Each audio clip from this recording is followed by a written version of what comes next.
मैं पंकज वर्मा आप सभी का स्वागत करता हूं। आज हम बात करेंगे पृथ्वी पर ऋतु परिवर्तन के बारे में। पृथ्वी पर ऋतु परिवर्तन कैसे होता है, इस पूरे घटनाक्रम को हम समझने का प्रयास करेंगे। तो आप ये फिगर देख पा रहे हैं, ये सूर्य है। सूर्य के प्रकाश इस प्रकार से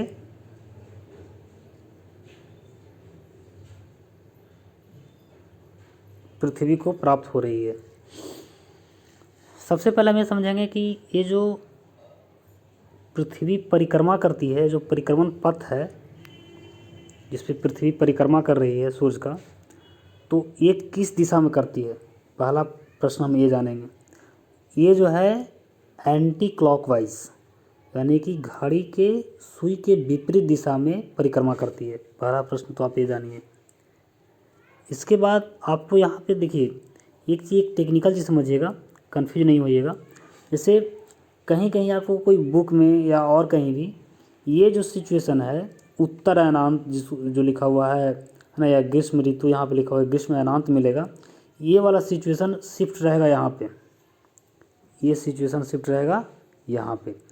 तो जाहिर सी बात है ये घूर्णन कर रही है, तो परिक्रमण कर रही है इस प्रकार से, तो ये जो सिचुएशन है ये वाला शिफ्ट हो जाएगा यहाँ पे। इससे आप हड़बड़ाइएगा नहीं, ये ऐसा फिगर में कहीं कहीं आपको मिलेगा, है ना, कि ये जो आपका यहाँ पे इस तरफ आप देख रहे हैं कि ये ग्रीष्म ऋतु है, ग्रीष्म अयनांत है ना, तो ये सिचुएशन यहाँ पे भी हम सेट करके पढ़ सकते हैं, है ना। ये जो यहाँ पे आप विषुव की बात कर रहे हैं, वसंत विषुव जो होता है ना, वसंत ऋतु या वसंत विषुव की स्थिति जो होती है वो इस जगह पे है, ये यहाँ पे हो सकता है ना, तो ये हो जाएगा फिर यहाँ पे। तो इस प्रकार से इससे आप हड़बड़ाइएगा नहीं, हम आगे आपको क्लियर कर देते हैं और भी दूसरा टाइप का फिगर दे करके भी, है ना। तो सबसे पहले एक दो बात हो गई। तीसरी बात आपको ये समझनी है कि पृथ्वी पर जो ऋतु का परिवर्तन होता है वो किन किन कारणों से होता है, क्या क्या वो कारक होते हैं जिससे पृथ्वी पर ऋतु का परिवर्तन होता है। तो सबसे पहले हम बारी बारी से बात करेंगे। जैसे देखिए, पृथ्वी पर ऋतु परिवर्तन का प्रमुख कारक है पृथ्वी की परिक्रमण गति।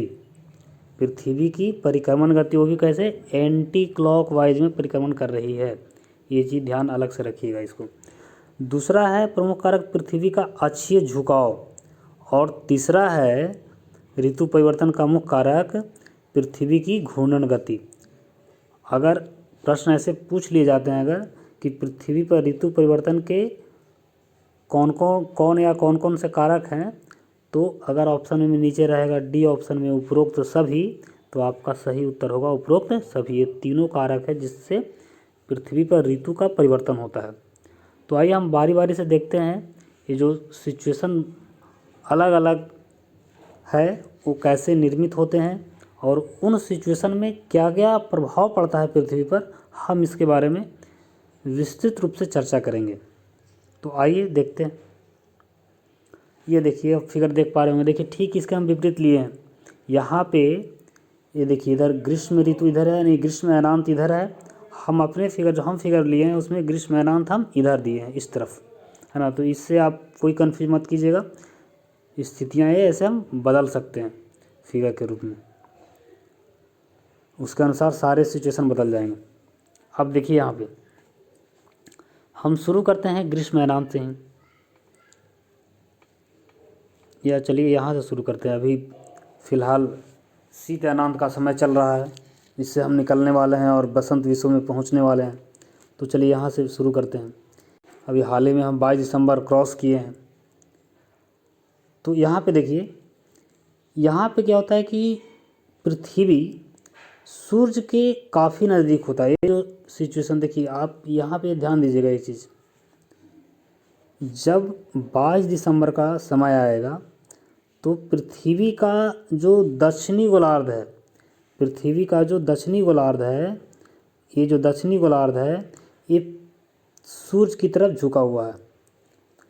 तो इस स्थिति में क्या होता है कि सूर्य का जो सौर ऊर्जा का जो प्रकाश है पृथ्वी के दक्षिणी गोलार्ध को अधिक मिलता है। यहाँ पे ये ध्यान रखिएगा, दक्षिणी गोलार्ध को सौर ऊर्जा जो है अधिक मिलता है और उसकी अपेक्षा उत्तरी गोलार्ध को सौर ऊर्जा कम मिलता है। इधर उत्तरी गोलार्ध में सौर ऊर्जा कम मिलता है।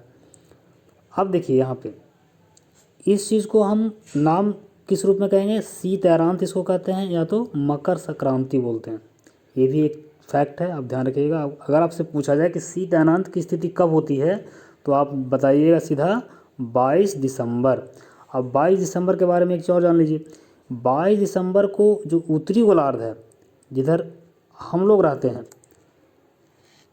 तो उत्तरी गोलार्ध में 22 दिसंबर को दिन सबसे छोटा, वहीं दक्षिणी गोलार्ध यानी इस साइड 22 दिसंबर को दिन सबसे बड़ा होता है। अब कितना कितना अवधि का दिन होता है इस पे बात कर लें तो इस स्थिति में कर्क रेखा यानी कि उत्तरी गोलार्ध में दिन का जो अवधि होता है, कर्क रेखा यानी कि जो दिन का अवधि होता है उत्तरी गोलार्ध में 10 घंटा का होता है, भूमध्य रेखा पर 12 घंटा का, मकर रेखा पर 13.5 घंटा का। इस चीज़ को समझिए।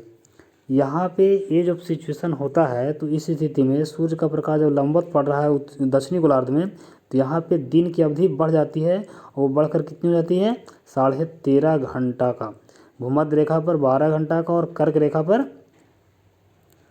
10 घंटा का। ये चीज़ आप याद रखिएगा दिन की अवधि के बारे में। सौर ऊर्जा यहाँ पे देखिए एक चीज़ और समझिए। यहाँ पे ये जो पृथ्वी और ये पृथ्वी है, सूर्य है, यहाँ पे जो डिस्टेंस है सबसे न्यूनतम होता है। इतना डिस्टेंस और कभी क्रिएट नहीं होता है जितना अभी क्रिएट हो चुका है 22 दिसंबर को।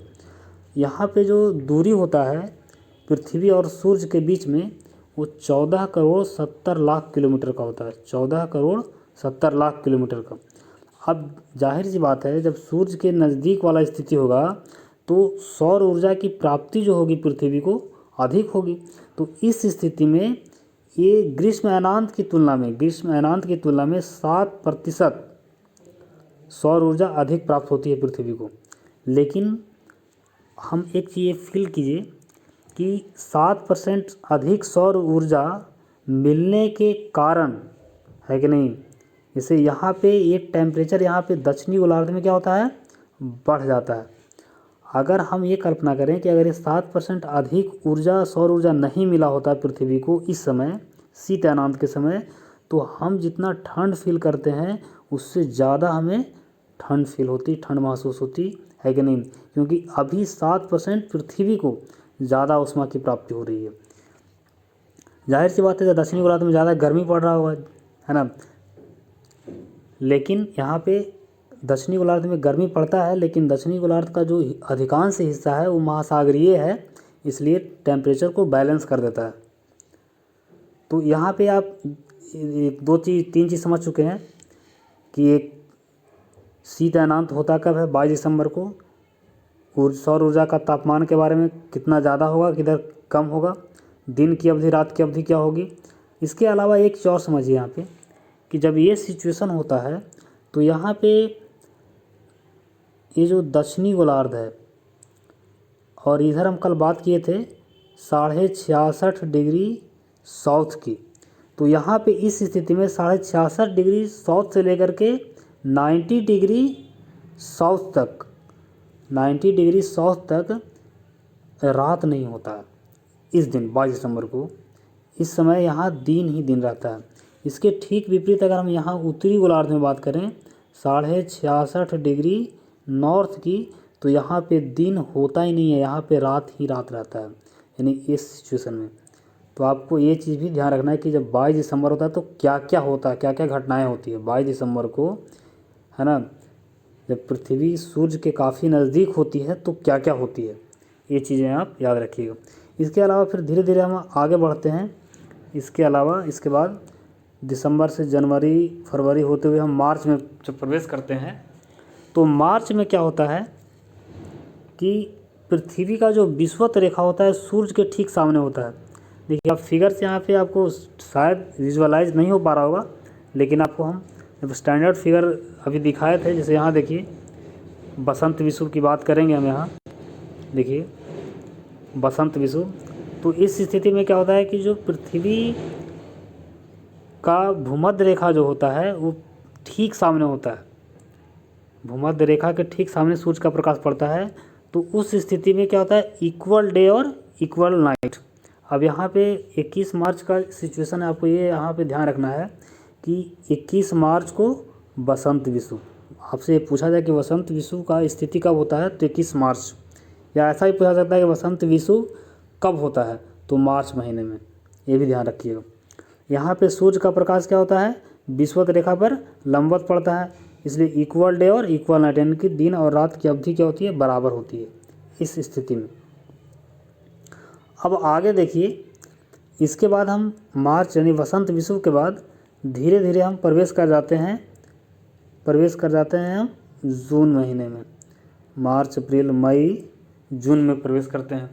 जून में जो 21-22 जून का जो समय होता है, यानी हम इसमें ये जो हम प्रवेश करते हैं कि इसमें ग्रीष्म अयनांत में प्रवेश करते हैं, और ग्रीष्म अयनांत में 21-22 तारीख का जो दिन होता है, 21-22 जून का जो दिन होता है, उस दिन क्या होता है कि पृथ्वी सूर्य के सबसे अधिक दूरी पर होती है। इतना दूरी और किसी दिन नहीं देखा जाता है, ये सबसे अधिक डिस्टेंस इसी दिन होता है। और ये डिस्टेंस जो होता है 15 करोड़ 20 लाख किलोमीटर का होता है, यानी पृथ्वी और सूर्य के बीच की दूरी इतना होता है। यहाँ पे हम बात किए थे, यहाँ पे कितना था, 14 करोड़ 70 लाख किलोमीटर जब शीत अयनांत के बाद समय। तो यहाँ पे इसके तुलना में 50 लाख किलोमीटर अधिक दूरी पर पृथ्वी और सूर्य के बीच डिस्टेंस बढ़ जाता है। तो यहाँ पे क्या होगा, यहाँ पे पृथ्वी का उत्तरी गोलार्ध, ध्यान दीजिएगा, पृथ्वी का जो उत्तरी गोलार्ध है वो सूर्य के सामने है, यानी कि यहाँ पे कर्क रेखा, ये जो कर्क रेखा है, कर्क रेखा पर सूर्य का प्रकाश सीधा 90 डिग्री के साथ पड़ रहा है। तो क्या होगा, यहाँ पे अधिक सौर ऊर्जा की प्राप्ति अधिक होगा, नहीं, उत्तरी गोलार्ध में जो सौर ऊर्जा की प्राप्ति होगा वो अधिक होगा, उसके अपेक्षा दक्षिणी गोलार्ध में सौर ऊर्जा की प्राप्ति कम होगा, है ना। ये चीज़ समझ गए होंगे आप। इसके अलावा और एक समझिए कि जब यहाँ पे जब सूर्य का प्रकाश कर्क रेखा पे सीधा लंबवत पड़ रहा है तो यहाँ पे दिन की अवधि बड़ी होगी, यानी यहाँ पे दिन का जो अवधि होगा वो 13.5 घंटा का होगा। यहाँ पे जो दिन की अवधि होगी कर्क रेखा पे, जब यहाँ पे, तो यहाँ पे दिन की अवधि होगी 13.5 घंटे की, भूमध्य रेखा पर 12 घंटे की, भूमध्य रेखा पर हो जाएगा, भूमध्य रेखा पर 12 घंटे की। और इधर दक्षिणी गोलार्ध में यानी मकर रेखा पर जो दिन होगा वो 10 घंटे का होगा। इसके अलावा दक्षिणी गोलार्ध में जो ये जो 66.5 डिग्री साउथ का जो सिचुएशन होगा, जिसको हम अंटार्कटिक वृत्त बोलते हैं, वहाँ से लेकर के 90 डिग्री तक, है ना, 90 डिग्री तक क्या हो जाएगा, सिर्फ रात रहेगा, इधर दिन उस समय नहीं होगा। और वहीं 66.5 डिग्री नॉर्थ, 66.5 डिग्री नॉर्थ की बात करें, वहाँ से लेकर 90 डिग्री तक, है ना, तो यहाँ पे सिर्फ दिन ही दिन रहेगा, यहाँ पे रात नहीं होगा। ये सिचुएशन भी आपको याद रखना है कि जब शीत अयनांत में और ग्रीष्म अयनांत में क्या क्या होता है, दोनों में डिफरेंस क्या क्या है, ये आप एक बार विजुअलाइज कीजिएगा। किस किस दिन होता है शीत अयनांत 22 दिसंबर को, ग्रीष्म अयनांत जो होता है वो उस दिन सूर्य और पृथ्वी के बीच की दूरी क्या होती है, ग्रीष्म अयनांत के समय 21 और 22 जून को सबसे अधिक होती है। ग्रीष्म अयनांत को ही हम कर्क संक्रांति के नाम से भी जानते हैं। इसके बाद धीरे धीरे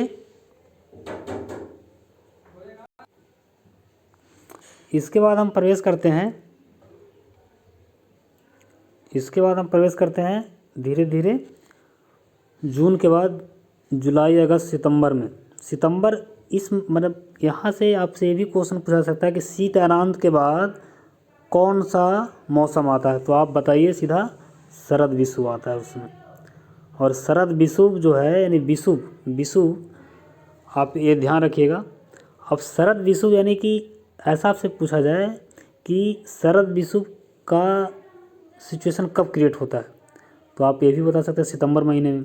लेकिन यहाँ पे आपको ये 23 सितंबर ध्यान रखना है, ये कि 23 सितंबर और 21 मार्च ये दो ऐसे डेट हैं जिस दिन सूर्य और पृथ्वी ये दोनों का जो भूमध्य रेखा है, यानी कि इसका भूमध्य रेखा है पृथ्वी का, इस दिन 23 सितंबर और 21 मार्च को पृथ्वी का भूमध्य रेखा पर सूर्य का प्रकाश लंबवत पड़ता है, इसलिए यहाँ पे दिन और रात क्या होते हैं, बराबर होते हैं। ये चीज़ ध्यान रखिएगा सिर्फ, है ना। आपसे ये भी पूछा जा सकता है विषुव कितने होते हैं एक साल में, तो एक साल में 2 विषुव होते हैं, एक शरद विषुव और एक वसंत विषुव। आपसे क्वेश्चन ये पूछा जाता है अधिकांशतः कि कब दिन और रात बराबर होते हैं, तो ये बताइएगा 23 सितंबर और 21 मार्च। तो ये सिचुएशन आप समझ पाए होंगे। आप इस चीज़ को थोड़ा सा, एक चीज़ अगर आपको थोड़ा सा फिगर से उतना विजुअलाइज नहीं हो पा रहा है तो थोड़ा सा हम एक आदर्श फिगर आपको प्रस्तुत करते हैं, उसको देखिए आप। जैसे ये फिगर आप देख पा रहे हैं, ये फिगर देखने से आपको क्या लग रहा है कि पृथ्वी की कौन सा गोलार्ध सूर्य की तरफ झुका हुआ है। आप ये सोच रहे होंगे, देखिए ध्यान से। आपको देखने से प्रतीत हो रहा है कि पृथ्वी का ये जो उत्तरी ध्रुव है, उत्तरी गोलार्ध है, वो सूर्य की तरफ झुका हुआ है। यानी देखिए यहाँ पे ये कर्क रेखा है, ये आपका 23.5 डिग्री नॉर्थ जो है ये कर्क रेखा है। यहाँ पे 90 डिग्री का कोण बन रहा है सूर्य के प्रकाश से, यानी आपतन कोण सीधा यहाँ पे सूर्य का प्रकाश यहाँ पे सीधा पड़ रहा है। तो ये सिचुएशन कब होगा, ये सिचुएशन होगा ग्रीष्म अयनांत के समय। ग्रीष्म अयनांत का मतलब 21 जून के समय कि कर्क रेखा पर सूर्य का प्रकाश लंबवत पड़ेगा, और इस स्थिति में ये जो देखिए 62.5 डिग्री नॉर्थ से लेकर के 90 डिग्री तक ये पूरा दिन ही दिन रहेगा, यहाँ रात नहीं होगा।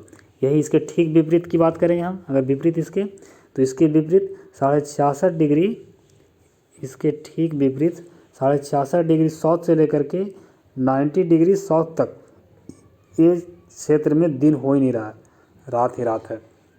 तो यही प्रकार का सिचुएशन, इसके ठीक सिचुएशन विपरीत शीत अयनांत के समय होता है।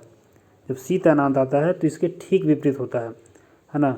और जब विषुव की स्थिति आती है ना, 23 सितंबर और 21 मार्च की स्थिति आती है, तो उस समय विषुवत रेखा पर सूर्य का प्रकाश लंबवत पड़ता है और दिन और रात उस समय बराबर होते हैं। तो उम्मीद करते हैं कि आप सभी समझ पाए होंगे। आपको अगर समझने में प्रॉब्लम है या कुछ चीज़ें स्पष्ट नहीं हो पा रही है तो आप निस्संदेह आप कमेंट करें, हम अगले वीडियो में आपको क्लेरिफाई कर देंगे। धन्यवाद।